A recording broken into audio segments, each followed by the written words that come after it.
How did you come to write this play?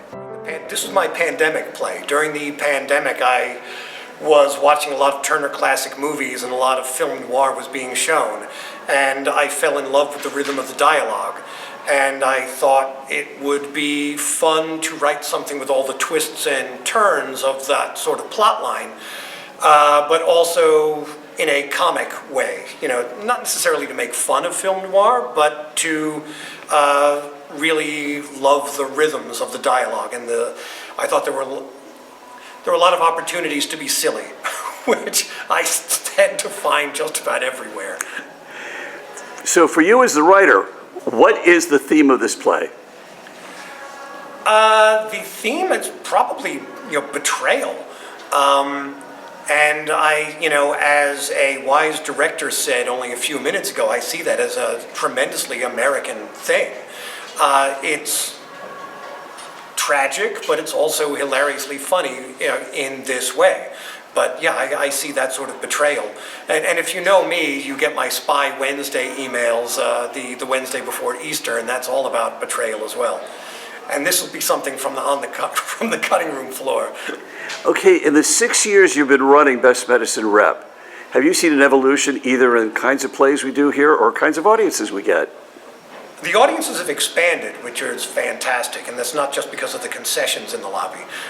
No, the audience has grown to really, really like what we do, and I hope that when we move on from Lake Forest Mall, that we will continue to grow our audience. I like our audience, and this is one of those plays that I wrote with our audience in mind, in a way. Because when we first started, we were doing plays that I had found, that were written by friends of mine, that we had gotten from playwrights across the country and outside of the country. And now, once we realized who our audience was, I started writing plays specifically to suit their taste, because we're always asking our audience, what do you like? Do you like this? Do you want to see more of this? And so hopefully I didn't misread all of the marketing emails and get this wrong, but I think our audience will love this.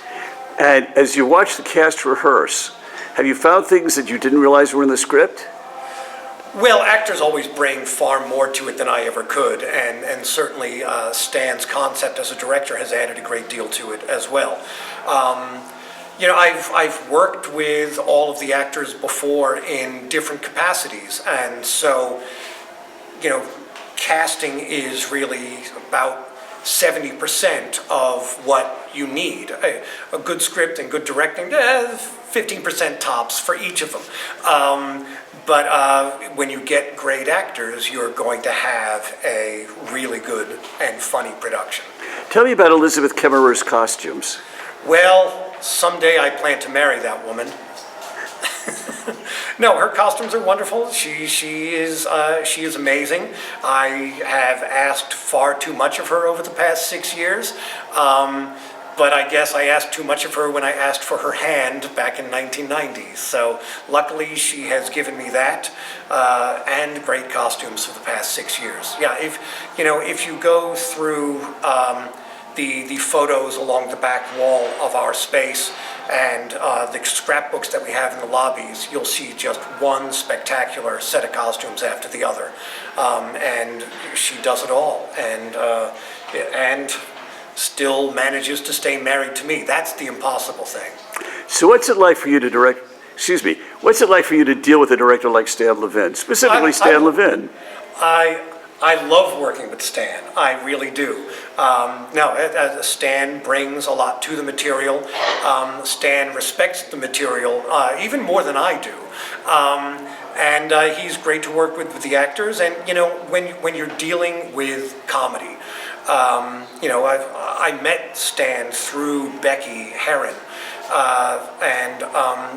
as a potential board member, and immediately we started talking old movies, and we were talking about theories of comedy and structure of jokes, and I was like, this is a guy I want to work with all the time, and nothing makes me happier to have Stan directing the last play that we're going to have at Lake Forest Mall. He directed the first, he directed the last, and both were written by me, and I see that as, fitting bookends. And when we move on to another space, I want Stan directing my work there too.